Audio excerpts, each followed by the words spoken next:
Hello, everyone, and welcome to Historically Black Sense News. I'm your host, Shamai Cook.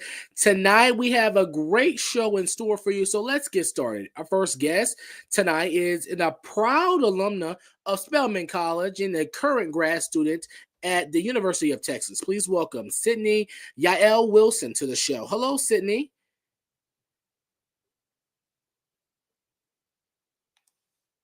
Sydney?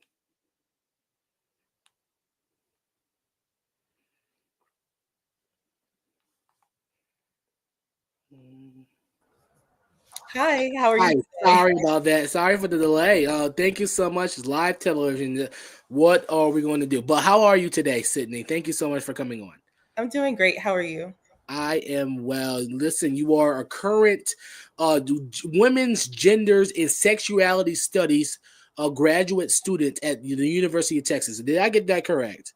Yes. Yes. Okay. Can you explain what's happening right now with the attacks on DEI and education in Texas, particularly how last week's vote to peer review A&M universities represents a dangerous shift for HBCUs? And how does it mean when HBCUs are now restricted from teaching about race and then about gender?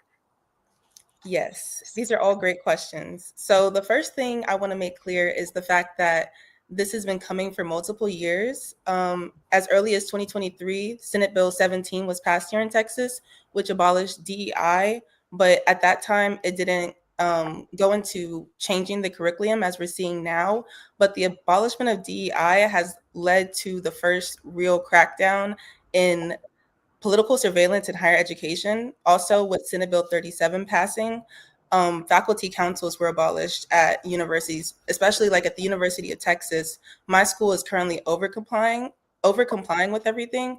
So now there's no forms of communal accountability, shared governance, and expressive activities are even banned. So protesting, we can't protest in the same ways as we could before. Until 2 weeks ago, there was no restrictions on that law, but a federal judge put an injunction on it because he said it was unconstitutional. The fact that we couldn't protest after certain hours at certain volumes. So now, with what's happening at Prairie View, it's setting a really dangerous precedent because the way that race ideology is being defined by these legislators is any ideology that attempts to shame a particular race or ethnicity, Yeah. and anything that promotes activism on issues related to race or ethnicity rather than academic instruction. And this is just feeding the idea that by examining these systems that allow for police brutality, medical neglect, mass incarceration, and other ways that the Black community is systematically disenfranchised is an issue because it's disrupting these systems. Yeah, you mentioned that student activism at HBCUs is often retold in a quote unquote sanitized way. What do you mean by that? So, by that statement, I mean that when we talk about the civil rights movement or even just activism that took place at institutions like Howard, for example, the students protesting isn't talked about. Like, what were they protesting for? The fact that the curriculum wasn't Black centered, like centered on the right to self-determination or learning about our history. At Spelman, for example, our curriculum up until the advocacy by those who established the Women's Center at Spelman, the history that was being taught at Spelman was like called Western civilization and centered on not learning our history as we do now, which is African diaspora in the world. Yeah, as the co-founder of HBCUs for Liberation, you're working to connect student movements across different HBCU campuses around issues like food access, house equality, and police brutality. Can you give us specific examples of how this campus, this cross-campus collaboration is working? So this is still in the early stages. We were Yeah. established in July just because we could see that there was a need for more collaboration across HBCUs because a lot of us are posting about the same issues, housing issues, campus police issues. So this came out of seeing what students did during the civil rights movement before they even had technology.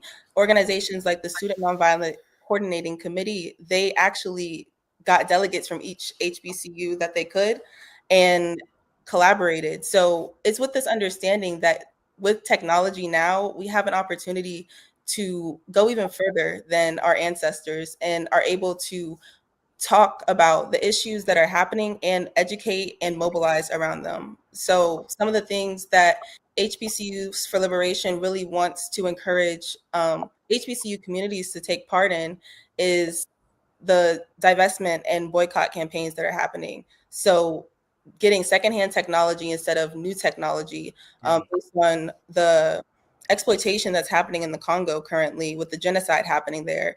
Also not using AI. HBCUs shouldn't be implementing AI centers when we see that it is polluting our communities, as well as joining our local community organizations and organizing instead of feeding into the structures that are killing us. Yeah, you're studying women's gender and sexuality studies at UT, like I said earlier. While book bans, and teaching, restrictions are happening around you. How does that political climate affect you personally and your classmates?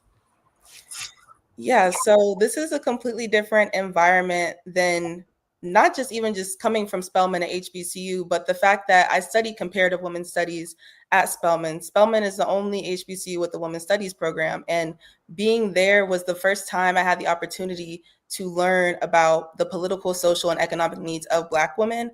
And it was very liberating. Whereas now, me and my classmates and even faculty are unsure of what the future of our program will look like. There hasn't been any transparency from the administration about what is happening, but it's clear that they're planning to consolidate the ethnic and cultural studies departments, which there are currently three major departments that are being consolidated. The Black Studies, well, the African Diaspora Studies program, the Mexican American and Latino Studies, and the Women, Gender, and Sexuality Studies. And my program in particular is being audited by the state of Texas. Talk about that transition from an HBCU, the number one HBCU at that in Spelman College, to a PWI in UT and University of Texas. How did you handle that socially? Because that's a different, a different area, a different arena for you. Socially, you're around more. It's a diverse of a environment, student body wise. How does your experience, prepare you at Spelman to be prepared for grad school in that environment at UT? Yeah, I think my education at Spelman definitely prepared me to be in a diverse environment just because of how diverse the student body is, even at Spelman. There was people from all parts of the world, country, and we're into like so many different things that allowed me to see many different cultures and perspectives and really prepared me thoroughly. Well, we appreciate you so much for coming on our show. Thank you so much, Sydney, for coming on. Thank you so much. Thank you. No problem. Our next guest is the lead engineer and the vice president of the Tuskegee Organization of Rocketry Operations and Dynamics. Please welcome Derek Dink in to the show. Hello, Derek. How are you? I'm doing good. How are you doing? I am well. Thank you so much. Listen, you have been passionate about space and engineering since your childhood.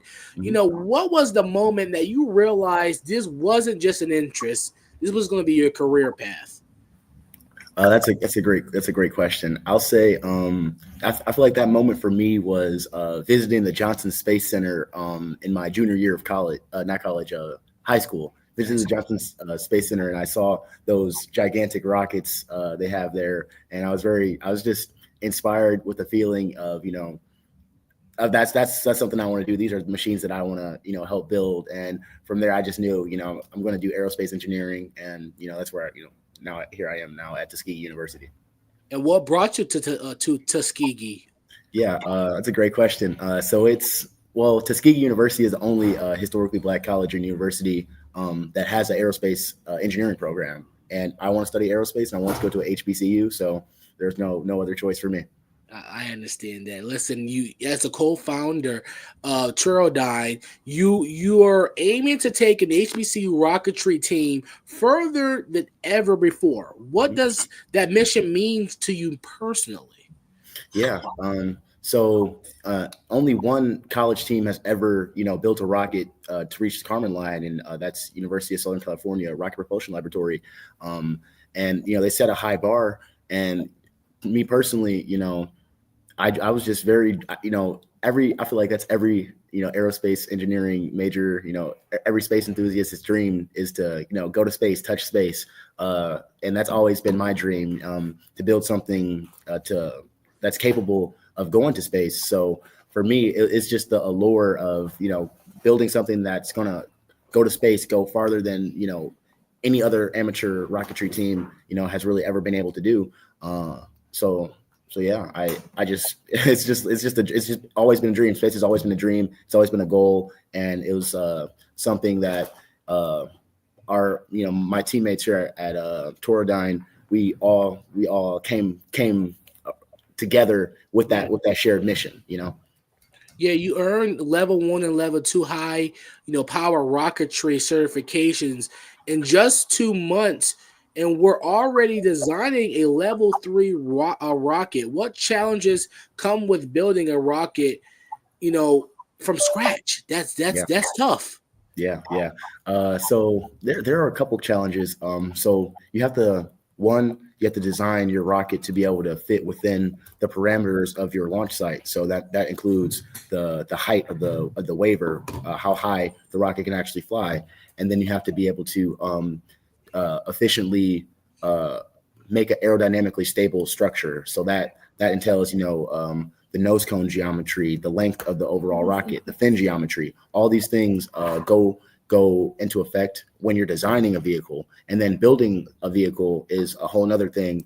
You have to learn many skills. I use so many different machines when building my level 3 rocket, and there was a lot of learning curves I had to experience to actually be able to get it done, like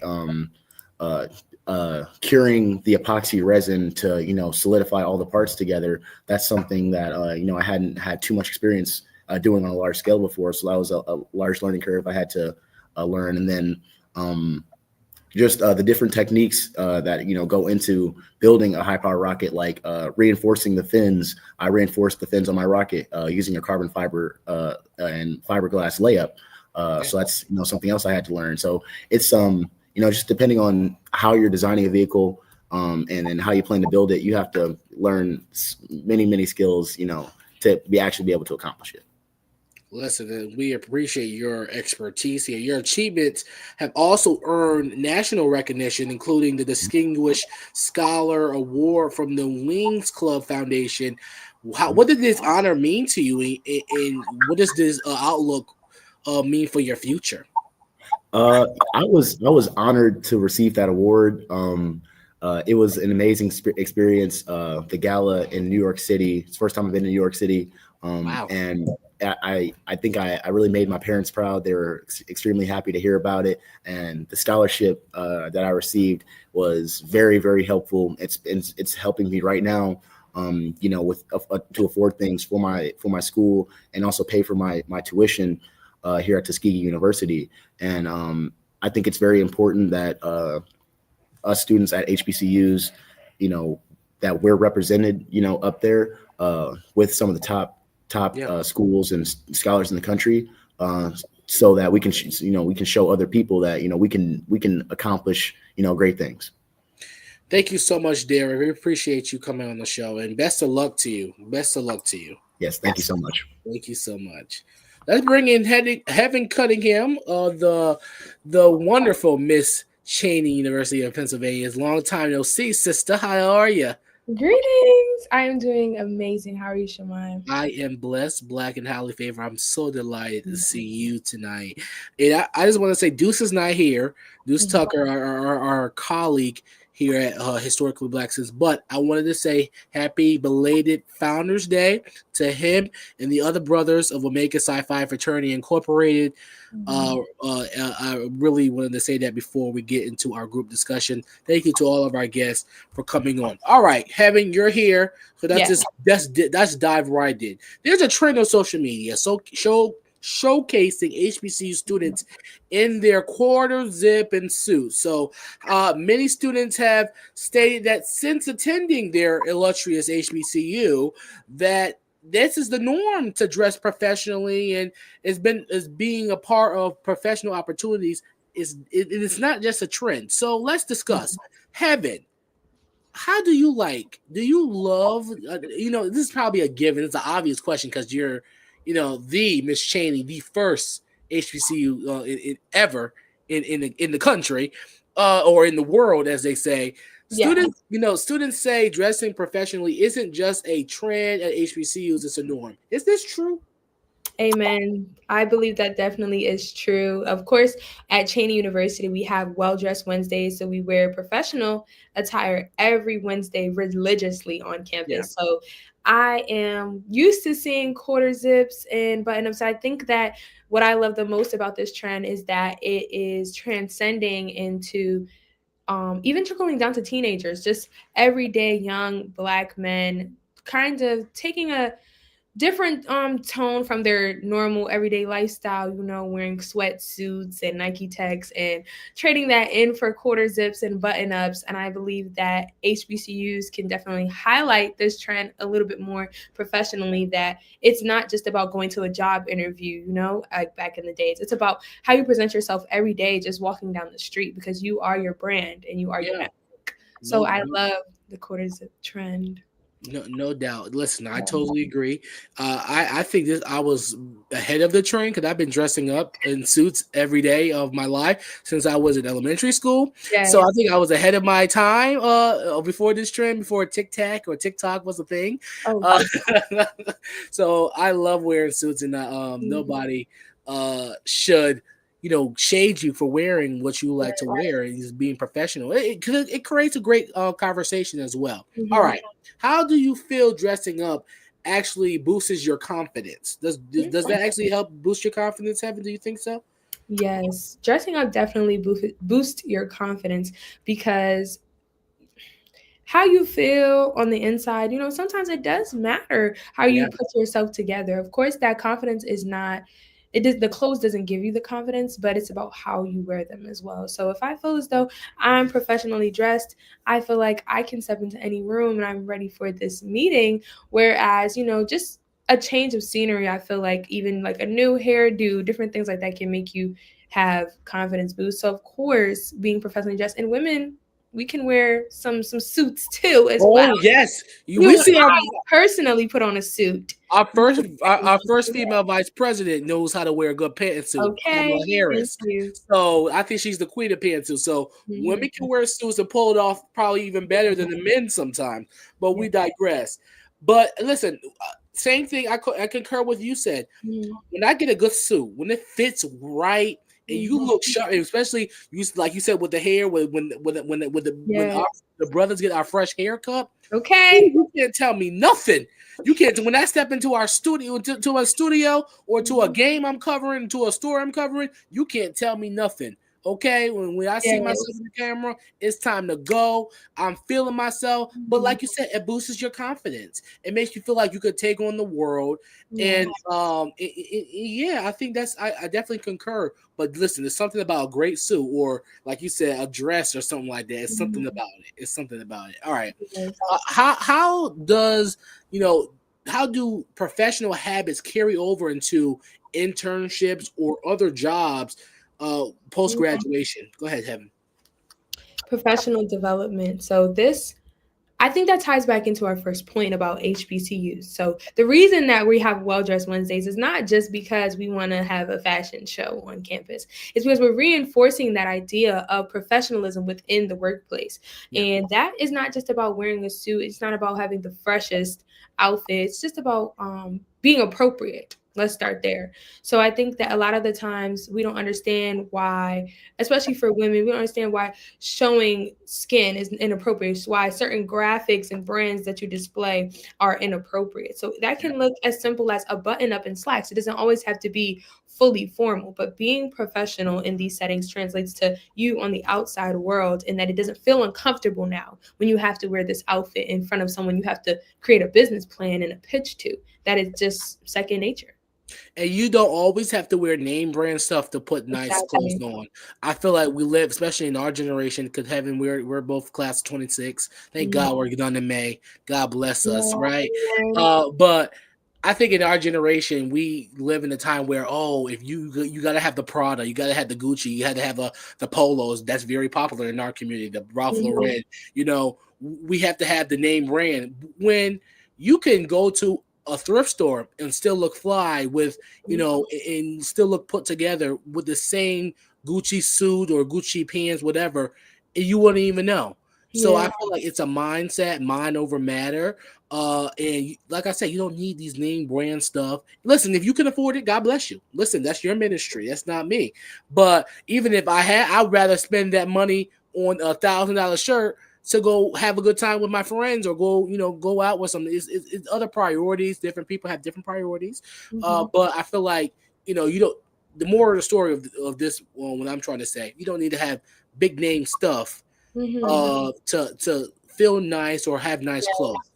And even highlighting HBCUs again, I know personally at Cheney, we have a career closet on campus. And if you don't have one on your campus, I would say student leaders try to implement this into your universities, that we have slacks, we have dress shoes, we ask alumni and local shops to donate clothes to the career closet. If people outgrow something, or even if you bought something in the wrong size, you might want to donate it to the career closet. That is located in our career development center, and it's funded by the university. So I think that, again, this is just a big part of professional development that you want to start sooner than later. Yeah, that I have the same thing at my HBCU, Fayetteville State University. We have a great business closet. Trust me, people be thinking I get brand new suits. No, I just get I be going to that business closet and I get them tailored to my body, because sometimes they be a little boxy. I want them to fit to my body. Go to a tailor. And you would never know. I never spend a dime. I haven't spent a dime on suits since sophomore year of college. Haven't spent a dime. See, look at that. So you got to use your resources to save your coin, as they say. But thank you so much, Evan. What a great discussion. If you want to join our conversation, make sure you comment in the comments and all that jazz, and contact us in the DMs. We appreciate our guests. We appreciate our queen, Heaven Cunningham, and we appreciate you guys for tuning into our show. I'm Shamai Cook. Thank you so much for coming on Historically Black Sense. We'll see you guys next time. Next week, same time, same place. The action never stops. We love you for watching. Bye-bye.